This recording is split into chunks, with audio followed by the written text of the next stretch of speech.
Welcome to another Sunday morning conversation, everybody. Today, my guest is Cody. He is the owner of the St. Pete Running Company. Um, this was great. I really did love this conversation, and it's just one of those things that was free flowing, like we're good old friends. We talk about his running store and making new friends through group runs, and it already feels like I knew him for a while. So maybe you'll get to know him the same way. Thanks, everybody. How you doing? Another day in the life, man. Just got back from Publix. You bought me that 15 minutes, so I could. Yeah. You're welcome. Yeah, thanks for your patience. How's things? It's not too bad here. I mean, it's Atlanta. The weather's nice, so I'll go out for a run later today. Oh man, that's awesome. Yeah, we're down here. You're already past running time. It's already too hot. So it's got to be early morning or late night. Well, I mean, so Atlanta's obviously deep South territory. You're just kind of Florida, so it gets July and August are the miserable months. Yeah, I've heard that about Atlanta. Yeah, and we just got out of pollen season, or the pollinating. Yeah. That's awesome. Yeah, awesome. Cool. So what's the deal? I get to be on a podcast. Is it interview or video or both? How's it work? It's going to be video, so I mean, you look good, so you're all right. But Cool. for the most part, people just listen to my YouTube channel in the background, so they don't actually pay attention to what we're wearing or anything. I had a guy who once wore a shirt that says "I'm a wanker," and nobody left a comment for 2 years. They didn't even notice. No, not at all. Okay. No. All right. Yeah. So yeah, I'm happy to be on here. Thank you for the invite, by the way. Yeah, man. I did a group run with you guys once years ago. So I had a buddy of mine I went to college with, and he decided, I'm going to join the Navy. I'm like, okay, you join the Navy. And he was stationed at MacDill Air Force Base. So I was down there every couple of months coming to visit, because it's only like a 6.5, 7 hour drive. I'm like, okay, I get to see my friend and everything. So for like 3 or 4 years, I used to come down and hang out. So like we would always go to St. Pete to go to the beach and stuff. And I saw that you guys had group runs. I'm like, oh, well, we got to go sometime. So he wasn't much of a runner, and I was. So that's how I found you guys originally. And then I remember, because our local store here or nearby my neighborhood is West Stride, and they're always in the top 50 running store. Like you got to vote for them and everything. And I saw the list. I'm like, oh man, I've been to this place before. Oh, that's so cool. Yeah. Such a small community of runners, isn't it? Yeah. That's awesome. Yeah, and cool. I've always thought about coming down for the St. Anthony's triathlon, but it's always so early.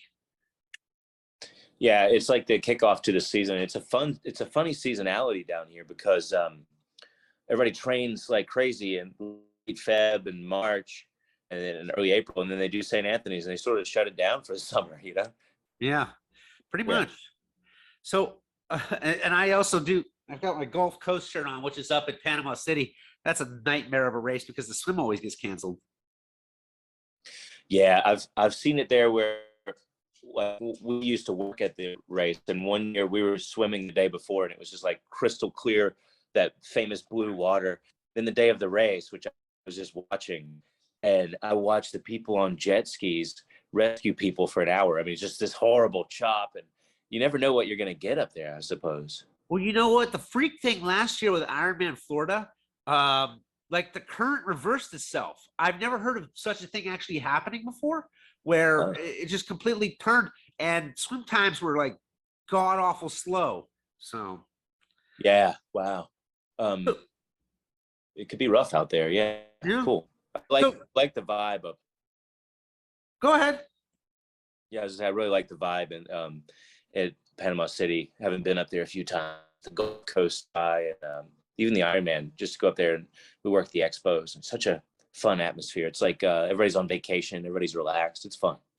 It is. I mean, and say I kind of like that about St. Pete Clearwater Beach too, because it seems pretty relaxed around there when we used to go to the beach. Everybody likes playing volleyball, except for when you get to South Florida, you get those like pop-up thunderstorms that just happen all the time. They just rain. Yeah, pretty much every day in the summer something blows in, and then you think your day is written off, and then 30 minutes later it's sunny again, and then another one might come. It's funny how that works. Yeah. So you and your wife started the store, right? Yeah, for sure. So we started a running store, and I grew up very athletic and just wasn't sure what I wanted to do with my life. And then right after college, started working in a run shop and just loved it. It's like everything came together, and I was focused and fit. And I guess in a way, it felt like running to me feels like a simple solution to a lot of complicated problems in the world. And so from the time I was 23, which I'm 40 now, so 17 years, just loved it, and never really felt like work when you get to talk about running all day. So it's a lot of fun. Yeah, and, through group runs and stuff like that, it's a community that you made all your new friends. I remember when I stopping in my first run specialty store, like I showed up one day because I saw them. Do you do brewery runs or anything like that? Certainly, yeah, that's a big thing now. Yeah, so I had a brewery near my house, right?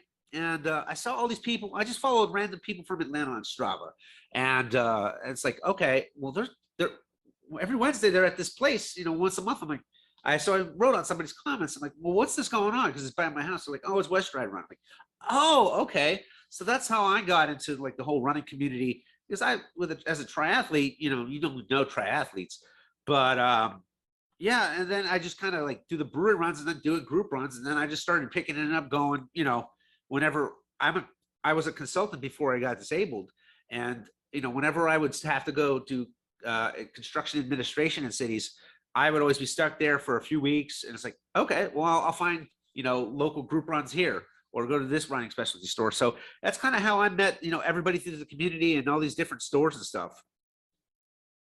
Yeah, and that's a great story, and we hear that a lot. Running shops, independent run shops in whatever town you're in, tend to be like the welcome wagon for when people move to town. They almost reset, recalibrate, and they're like, I got to do something healthy, so I'm gonna find the local running group, and most often that's embedded into a running store like ours. And so over the years, I mean, we've been at it for 8 years now. Just, I mean, literally hundreds of people have been out to run groups, and it's like, as you know, runners are the least judgmental group of people, and they just accept you if you're willing to go out there and walk or just be positive and put one foot in front of the other. Runners generally accept you as part of their group, and you've got a place you feel comfortable, and there's no judgment, and they're very inclusive. And that's one of the many things I love about the sport, actually, and the culture.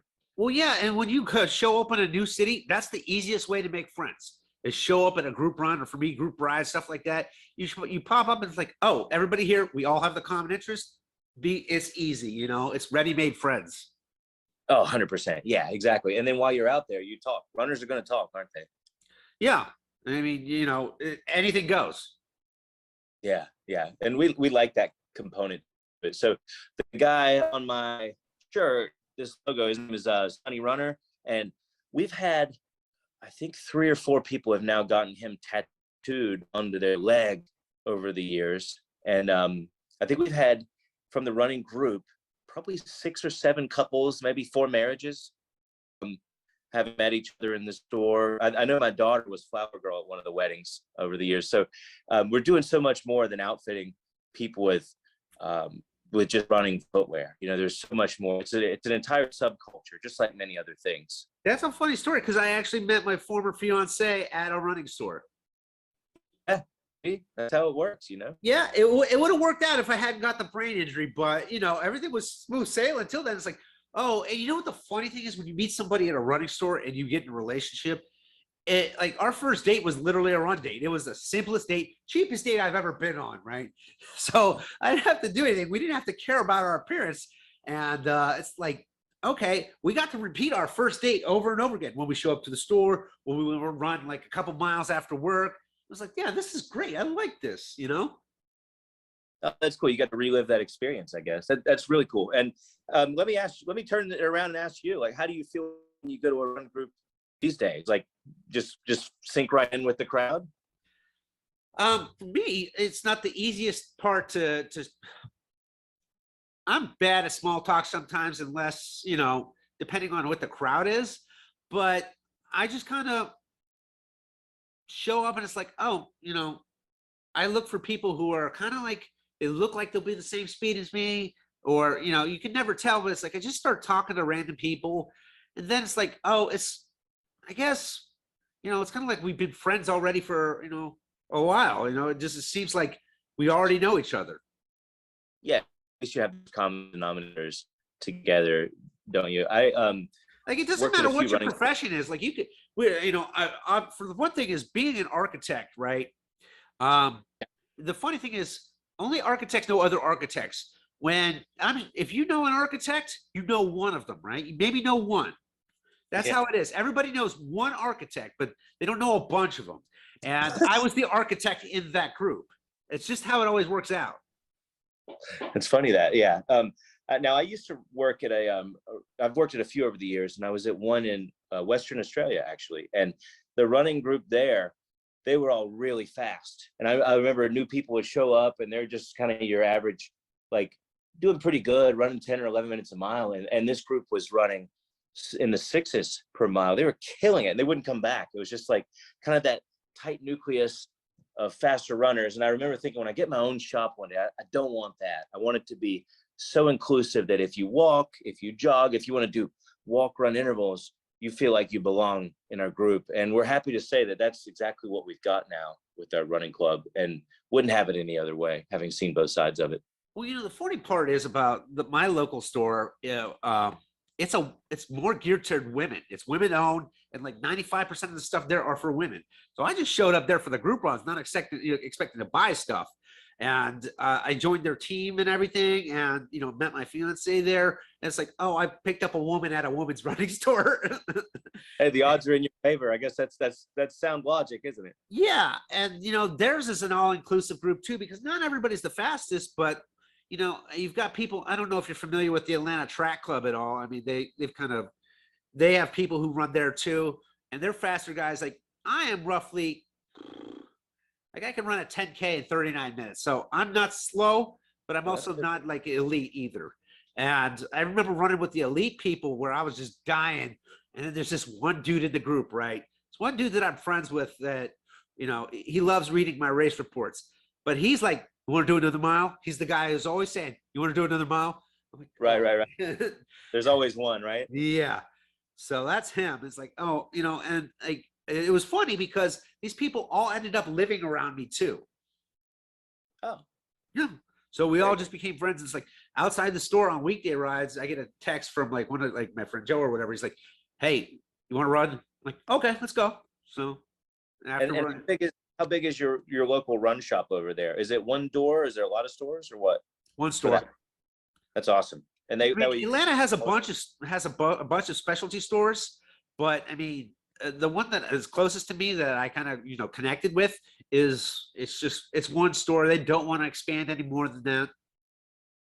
Yeah, that's a similar story to us. And I've been around. I've been through the global financial crisis of, what was that, 08, 09, and the pandemic, and when Amazon really came into its own. I even remember working in running stores before e-commerce was a thing. And steadfast, the industry will have its ups and downs, but people always want to come experience the product. They want to try on a shoe. And that's why stores seem to weather the storm, regardless of what the economy throws at them. Running stores have stayed viable because you want to have some expert talk you through it. Everybody's feet are different. You want to experience what the shoes feel like. And I did read something. I think it was like 70%. Don't quote me on this. It was like, I think the shoes sold on Zappos and Amazon.com, like 70% of them got returned because they just didn't fit the runner right. Yeah, and like, I mean, I took my grandmother just recently passed, but she had huge issues with her feet. Like, I know she hasn't ran probably ever in like 80 some years, right? But I took her to the local running store back in my parents' house in Ohio. I'm like, hey, look, we're just, I realize you got issues with your feet, and we're gonna get you there. We're gonna get you the last pair of shoes you're ever gonna wear. And I'm like, we're gonna talk to them because they're gonna know exactly what's gonna fit your feet better than I do. That brings up a great point that especially since COVID and the onset of the pandemic, we used to be what I would call like your fitness store, and now it's a health and a fitness store. So the last time I looked, more than 50% of the people coming in our door were actually, they identified as a walker or just someone who needed comfortable footwear, much like your grandma. And so you might as well come to an expert. And if if you think about it, the footwear can hold up for the demands of, running an Ironman marathon off the bike, or just a standalone marathon, and that's 40 to 45,000 steps. If they can handle that, they're certainly good enough for us to wear throughout the duration of the day, wouldn't you think? Yeah, and that's the thing. And part of the thing is, if you're just a walker, or if you're just wearing because you want comfortable shoes, they're going to last longer than if you're a runner. Some runners can burn through them like in a matter of weeks. I mean, mine is like every 2-3 months. And, for a walker, then it's like, these are going to be the last shoe you're going to wear for some people, or they're just going to last forever. It's like, oh, then you look at the wear on the feet. It's like, I guess it's time for me to get a new shoe, Yeah. Yeah. And your body tells you sometimes, like, you're out running and that normal 5K loop through your neighborhood or whatever. And you're like, both hips hurt. Generally, if it's bilateral and it's down both. Once you start getting pains and stuff, it's like your first sign indicator is check your shoes, Yeah. Yeah. And people don't realize that. I mean, that's one of the most shared content pieces we've put up on social media, is how to tell when your shoes are actually worn out. And you kind of do the fold test. And if you could sort of wring them in and out like a wash rag, or bend them in half, generally that means it's time to replace your foot. Okay. Yeah, and Strava keeps track of my miles, so I know once it hits about 300, they're done. Yeah, that's a good point. And what shoes? Incidentally, what shoes do you wear when you train these days and run? The funny thing is, I wear like a combination of stuff, but the shoes that I normally wear, I bought. They went Pearl Izumi dropped their run line in 2018, so I have like a few pairs left that I'm like, well, these are gonna go soon. But other than that, I'll wear Hoka's because they're like running on clouds, Yeah, yeah. And that brings up an interesting point. I was literally just in the shop 3 minutes ago selling a guy a pair of Hoka's, and he doesn't run a step. He's a retired construction guy. But when I'd say 10, 11 years ago, minimalism hit us. Everybody read the book Born to Run, and it kind of gave us an awakening that you can strengthen the intrinsic muscles in your feet, maybe get along with running with less, that less more mentality. And now I would say the pendulum has gone back towards maximalism, where it's thick shoes, but we still learn from that minimalism movement. We still learn to keep the drop low, so the shoes are level, meaning the heel isn't a lot higher off the ground than the forefoot, but it's just the stack is higher now. There's actually less parts to a running shoe than there used to be. So we've watched the industry evolve, and right now the ethos is more cushioned, less weight, curvature of the sole. And it's when Hoka first hit, I was like, I don't know if this is going to be sustainable, but I'll put my hand up and say I was certainly wrong, because not only is it a movement, like everybody else is copying them. If you look at other brands, and we've seen stuff coming out in 2023 and beyond, it's a lot like Hoka: curved soles, rocker bottoms, low density squishy foam, like what you were saying. Yeah, I think the game changer for me though was one of the people that used to manage that running store by me. He became an UFOS tech, and he gave me a pair. I'm like, oh wow, this was after I wore them after a couple triathlons. It's like, wow, this is awesome, Yeah, it's funny you say that. I've got those on my feet right now, and being down in St. Pete, probably wear them, not kidding, 10, 11 months a year, because the weather and the climate, but super soft, especially with a hardwood floors in our house. So I wear them around the house quite a bit. And those of you who may be listening, you don't know what they are. They're like, if you're watching, so they're like super soft flip flops with an arch in them, and they're actually shaped like your foot. So it has an ultra shape to it. But yeah, I don't think I could live without these things on my feet. You're probably the same way, huh?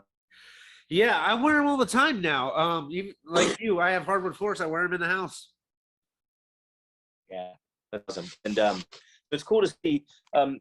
It brings up an interesting concept when, say, if you and me, we had a company together, and we were, I have some sunglasses sitting next to me. So say we launched a new range of sunglasses, you could try to do it on your own using e-commerce and Instagram and that kind of thing, or a lot of these small companies see the benefit. They go to the running stores, and the running stores are effectively a marketing department for them. So they validate it. They're like, if you're in like ours, like, we don't just put a pair of glasses on the shelves and sell them. Like, we actually get a few pairs, run in them, go run 20 miles in them, sweat in them, if they hold up, that kind of Does sunscreen ruin them? Those kind of questions before you trust them enough to sell them. So a lot of brands really go out of their way to validate themselves in run specialty stores. And then it helps with marketing and advertising and trust and those types of things. Yeah, and I mean, I've actually, Westride has a lot of these brands that I haven't seen anywhere else. Like they got some Say Show shades, right? So, they gave them out to people on the team and stuff, like, see how they are, what do you like? And for me, because I have a traumatic brain injury, I have a lot of light sensitivity. So stuff like Gooders and stuff, even though they're cheap, like if I can find, like, if they adjust my eyes to it so I can run outside without getting migraines and stuff, I'm like, even though they're cheap, they work out great, Yeah. Yeah. It really depends on what works for that individual. That's interesting. Yeah. And what else is big now? Are you using a Garmin, using the connected watches and stuff? I've had a Garmin for years now. I think my Garmin's at least 3 years old. It's a 920 XT Forerunner. Yeah. Yeah. That one. Yeah. They're good. I know they say, don't live and die by the numbers, but I find myself looking at this thing more and more, and it analyzes your sleep, and I've actually found it useful. I mean, I think we can all agree, especially if you have a background in consulting, there could be paralysis by balance, right? Like, much information. Yeah, But I like definitely. I mean, metrics are good to measure. Obviously, metrics are how you determine success, but I mean, I don't look too much into the numbers. I try to, focus on stuff that I see as beneficial, because Garmin, Strava, they all provide a lot of data, but not all of it is useful. And you don't want to get too consumed in everything that they provide you. There's just certain things that really has no relevancy to, determining your progression or your success. It's just like they're numbers that have numbers, and they kind of cloud the overall picture. You're right. Yeah, you're very right. And to that extent, like, I mean, I also participate in triathlon. It's a sport where I would say it's almost, you could draw a comparison to Formula One, where there's new technology, and that's where it gets tested in the sport of triathlon. Everything from newer bikes to computers, to, data analyzers. Now these athletes are running around with glucose monitors on.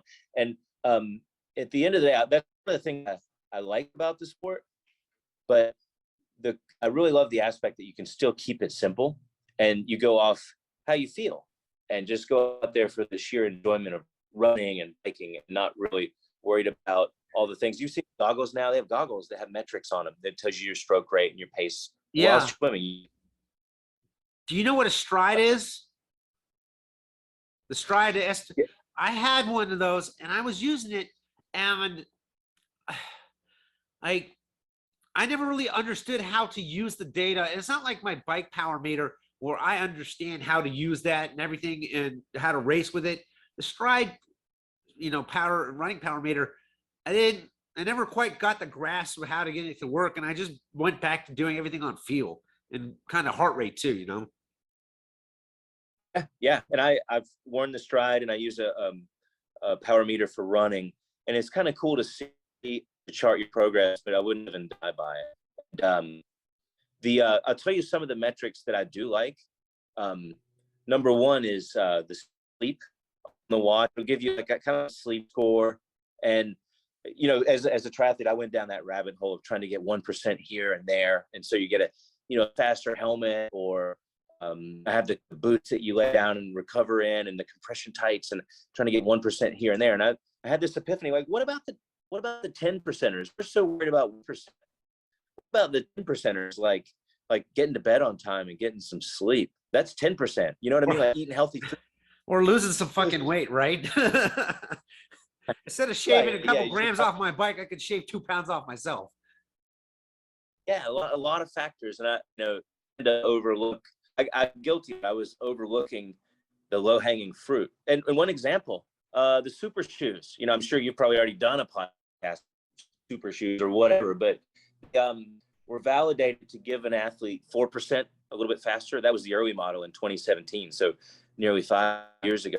Nowadays, if you show up to the race, if you're a competitive athlete, you show up to the starting line without one, you're already at a 5% deficit. So think about in a 5K, if everybody lined up and they're all wearing them and you're not, it'd be the equivalent of you stopping and walking backwards for 250 meters. That's 5%, I think. So and starting back there while everybody else got to start at the start line. So that was one thing I was resistant to do. So I finally pulled the trigger, got a few of the super shoes, and felt the difference. Have you tried those? I have not. My philosophy on the super shoes is like, it's the amount of money that they cost versus what they're going to give me back in return. And though I'm competitive and I always want to go my fastest and try to PR, I'm not to the point where I'm going to be making world championships and, you know, where I'm not at that cusp where they mean something in my, you know, where I'm going to get a pro card or stuff like that. So I don't want to invest the money, you know? Yeah, I get it. And hopefully these things are like big screen televisions. And after a few years, the price would come down. I haven't seen that just yet. In fact, there's some that are $275 now. And you can't get the same amount of miles out of them either. You're talking $1 a mile, maybe more. So you would just save those for your races. Like I have some that I would just only race in because of that price, because that dollars per mile ratio, right? But yeah, super shoes is one of those things where I was like, yeah, I probably need to, if I'm trying to compete here and get on a podium here and there, maybe I need to pull the trigger on these. And remember, for years, I mean, I'm going to say 20 years, racing flats didn't change at all, did they? They were just light and flat and flexible. And the whole thing was lightweight and low to the ground. And then now the shoes are basically, they're light, but they're hard to bend because they're infused with a carbon plate in them.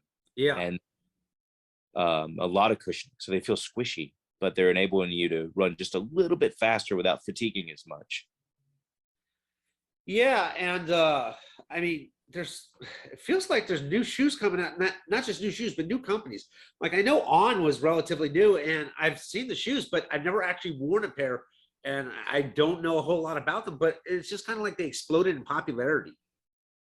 Certainly. I want to say they kind of hit around 2010. I was in Australia at the time and they were like, yeah, this was started by a triathlete. His name is Olivier Bernard, who was a world-class endurance triathlete and duathlete. And then, you know, I was like, well, I don't know how big they're going to be. And, you know, each year they've gotten bigger and bigger. And a lot of people call them QC because the On is written vertically. It almost looks like a QC, but it's On, O-N. And they actually went public. They went public, I think. Yeah, I remember that. And you were thinking they were going to go in at $17 a share. They were literally double that. So like these guys woke up the next day and their company was worth more than Under Armour the next day, which is hard to believe. So I think they're validating themselves in running. They've got an athletic club. They've got some really good runners and triathletes on the roster. But it's something that you can wear when you're going to the coffee shop, wear to gym or Orange Theory if you do those types of training too. So it kind of ticks two boxes. And I almost think Wall Street views this company as like the yoga pants of footwear. You know, you don't do yoga. Like Lululemon. Yeah, like a Lulu of shoes. Although Lulu is doing footwear now, I hear too. But yeah, that sort of thing. So On wears a few different hats. Hey, funny story. If you kind of visually conceptualize what their shoes look like, the way kind of every story has a eureka moment. I think one of the first founder or designer or whatever was running and his knees hurt. So he cut up a garden hose, split it in half and sort of like, I want to say epoxy glued or stapled the hose. I know what you're talking about now. Yeah. And put it under his shoes. And for a while you could mail your shoes, like whatever they were, Brooks or whatever, Asics, to our original sales rep, Kyle. And he would affix these clouds under your current trainers and mail them back to you. And that was the first iteration. And then I think in 2010, they started coming out with footwear. And characteristically, they would be like, I think low to the ground, connected, like you don't lose connection with the ground. They certainly don't feel like most models don't feel like you're running on your couch. It feels like you know where the ground is. And that proprioception gives you a little bit of an advantage. That is an awesome logo, dude. So those people who got that tattoo, do you give them like a discount or stuff? Because I just saw something on Reddit about this company who like sells hot dogs or some shit, and they give them, you know, they went out of business, but the new store that came in, they honored their free tacos for life if you got the tattoo. Yeah, that's pretty cool. Yeah, or if they didn't, they should pay for the tattoo replacement or repair, right? Yeah. But yeah, no, we should come up with something like that. But we're humble about it, and we think loyalty is just not given to you. You're not entitled to it. It's always earned. You know, every time that person visits your establishment, what can you do to educate them and to help them? Whatever you can do it. You know, that type of thing. So otherwise, it would just be a meaningless logo. You know, it has to mean something. Yeah, definitely. And I mean, you know, with the sun, how could you not understand, you know, what your logo, I mean, that is not your brand. Yeah, yeah. And hey, quick side story. I ran into two customers of ours at a coffee shop on Sunday, and he's like, I got to tell you something. So he's waiting in line for a coffee. He was like, I was just in Paris. I was at the Eiffel Tower doing the tourist thing in the late afternoon, and I was wearing my Sunny Runner shirt, which is what I'm wearing right now. He said, a guy came up to me. He said, I know them. And he's like, what, Florida? And he's like, no, no, no, St. Pete. He said, I've been there. I know the store. I know Cody. I ran the St. Pete Classic. And so for me we're talking about a completely different continent. And it just drew the two people together, which just blew my mind that a little run shop could have that much impact on people. Yeah, man, I totally wear a shirt like that. That looks awesome. I can't believe, you know, you think it's a crazy story, but it's not. I've heard stories like that before, and just like yours, and it really is a small world out there. Yeah, it is. Yeah, it's kind of cool to And see. if you have great branding like that, you know, it's easily recognizable. Like the store down the street from me, theirs is easily recognizable too. So, yeah. And people want to be part of something, don't they? Like, regardless of if you're in a work from home society or what, if it's a Strava club or a Facebook community, like people, we still feel that we're still compelled to be part of something. And if the shirt helps bind people together, I'm all for it. And I will tell you, my wife and I will be driving to go to the grocery store or something and see someone running and a hat my wife designed. We're like, we don't even know that guy, but he's wearing her hat. How cool is this? So it's a fun thing. Definitely, man. And like I've got a collection of like run stores that I've been to, and I just collect their stuff and have like, and I wear it wherever I go running, even if it's in Atlanta or when I was out on the job in different cities. And I'd meet people who knew it, you know. And I was because when I was consulting, I was all over the U.S. Oh, that's cool. Yeah, yeah, that's a good point. And hey, after this podcast, shoot me your address, and I'll send you a shirt. How's that sound? You can wear it up there in ATL. What and Cool, let me know. man. Do you have singlets with it? Oh yeah, yeah, it's Florida, man. We always have singlets. Oh, dude, I love singlets. I'll race in it Hey, because I like doing big races, right? Me and my former fiance, like we obviously Peachtree in road race here in Atlanta is a massive race. We've also run Cooper River Bridge in Charleston, huge yeah, race. yeah. We were going to do Boulder to Boulder. She's done Chicago Marathon. Next year, I was going to do California International Marathon after I did Challenge Roth. Are you familiar with Roth? Oh yeah, man. I got it. I magically got a spot, and how Americans really can't get one. I'm like, I got to do this. And then I was going to take the rest of the year off to focus on training to try to qualify for Boston, because the last time I did in 2017, I was only like 10 minutes off. So I went up an age group. So I'm like, okay, I'll focus on that and run California International since it's downhill. It's like, all right. So I went there. We always did the big races because they were fun. And we went there with as like a couple, and we brought our best friends with us who were also a couple. So we always went there and did all these things together. It was fun. And we also met at the running store. So racecations. You took a racecation every now and then. Yeah. And not to be confused, because a race is not a vacation, according to her. yeah. Well, according to me, it is, right? So yeah. Tell me, I've done Cooper River in Charleston. That's a blast. Haven't done maybe because it's on the 4th of July. Haven't had the opportunity to experience Peachtree, but I heard it's just massive. And I also heard the elite runners are finished and people are still crossing the start line 10Ks back. Is that true? There's 60,000 people plus in this race. Oh man. Yeah, so that's a legit concern. There would be 6,000 people every kilometer. So yeah, I bet that's true, because you can only fit so many people on that road. There's right? like starting waves that go at least into letter Z. Luckily, I used to be fast enough to where I would get into the seated group where I was below A, so I could get into that group. and I would start just behind the pros. Oh, perfect. Yeah, that's perfect. That way you get some real estate. You can actually run. Sometimes you start too far back and you It's a spend blast because not only are there 60,000 runners, but there's at least 150,000 plus spectators. In some areas, they're like 5 to 10 people deep. Oh man. Oh. Hey, so what else? What else are you gonna do? Bucket list. New York? You gonna run New York? Maybe one day I would like to run Chicago, because I watched my ex run it and it's like, oh man, this looks awesome. I would love to run this one day. So I would like to run New York. Um, let's see. You'll go do Boston when you get the chance, right? When you I would qualify. like to try to qualify, get in there, just Boston, just once. I am perfectly content running really any race. I like flat and fast for my marathons. Like I ran Myrtle Beach, and it was not. I mean, it wasn't a huge race, but it was still a fun race.